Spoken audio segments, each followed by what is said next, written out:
Rameau. Merci à elle, merci à eux. Et tout d'abord, on redémarre avec la bricole de Nathalie Penning. Bonjour Nathalie. Bonjour François. Alors oui, je vais très bien. Vous avez vu, j'ai mis une petite touche de vulgarité le lundi matin. Un peu de léopard. Pas contre, hein, voilà. Eh bien, François, je suis comme vous, j'angoisse. J'angoisse à quelques mois des présidentielles françaises. La question. Le 11 décembre prochain, l'élection de Miss France aura-t-elle lieu ? Rien n'est moins sûr puisque, vous le savez certainement, l'association Osons le féminisme a saisi le Conseil des prud'hommes la semaine dernière. Le Conseil des prud'hommes, c'est l'équivalent de chez nous du tribunal du travail. Alors le but, c'est d'obtenir la requalification de la participation en contrat de travail. Et là, pif paf pouf, un petit coup juridique, et les prud'hommes devraient prononcer alors la nullité des 10 contrats du chef de discrimination, puisque les candidats doivent avoir 1,70 m minimum, entre 18 et 24 ans, célibataires, sans enfants ni tatouage. Je vous avoue que je ne vois pas très bien le lien entre les deux interdictions, mais enfin, soit. Mais elles ont raison, ces féministes, François. Interdisons ce concours qui consacrerait ainsi pour la 92e fois la plus belle fille de l'Hexagone.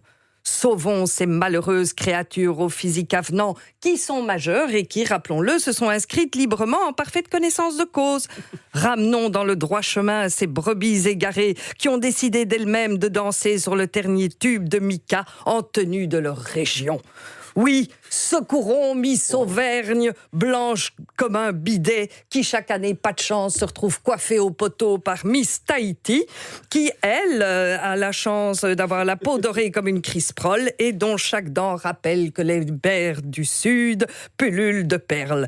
Toutes ces candidates, François, qu'elles soient étudiantes ou diplômées, paupiers volontaires ou infirmières, représentantes de commerce ou dentistes, oui, j'ai checké la liste, eh bien, elles ont des cerveaux de poulet. Merci l'association Osons le féminisme d'avoir mis tout cela en évidence. Et si ça ne suffit pas, eh bien, j'invite les activistes de Osons le féminisme à demander que ces écervelés qui perpétuent les schémas machistes et patriarcaux soient mis sous le statut de mineurs prolongés. Rien que ça. Youpi, tralala, grâce à elle, grâce à la jurisprudence, voire même le législateur, nous aurons gagné. La femme ne pourra plus décider par elle-même de ce qu'elle peut faire ou pas faire, ce qu'elle peut exhiber ou doit cacher. Non, on progresse à pas de géant, moi je vous le dis. Souvenez-vous, François, en 1966, les ouvrières de la FN de Herstal ont fait grève durant 12 semaines en scandant « travail égal, salaire égal ». Comme elles doivent être fières. 55 ans plus tard, de voir que même si on n'est pas encore arrivé à l'égalité salariale, eh bien certaines de leurs héritières se concentrent sur l'interdiction d'une élection de Miss que l'on pourrait en réalité zapper en toute liberté le 11 décembre au soir. En revanche, côté pilosité, là, on a presque gagné la lutte. Nous pouvons à présent déambuler avec sous chaque aisselle un joli tapis-touffe, nous laisser pousser la moustache et sur la plage, c'est avec fierté que, vêtues de maillots de bain, certaines ont choisi de laisser galoper au sommet de leurs cuisses un brocoli pileux devenu le symbole de leur victoire. Non, la libération est en marche, elle ne tient qu'à un cheveu, à un poil, c'est selon.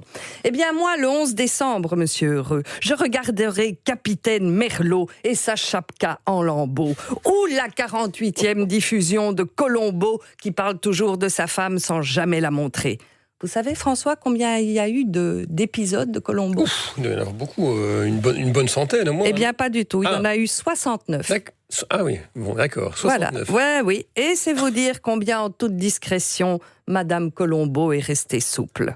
Si un de mes fils s'avise de prendre la zapette pour jeter un regard sur cette compétition de chair, eh bien, je l'expédierai fissa dans sa chambre et il pourra regarder sur sa tablette en toute liberté cette émission très culturelle qui, elle, ne fait l'objet d'aucune critique de mes camarades féministes. J'ai nommé Les Marseillais à Dubaï.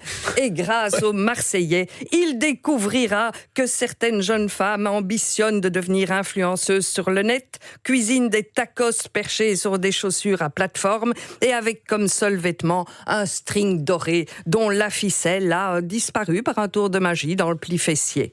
Non, si après ça, le 11 décembre, mon fils n'a pas de respect pour les femmes, non mais allô quoi ? Jolie conclusion, Nathalie Penning. Je sens que cette bricole va faire plus de bruit que les autres.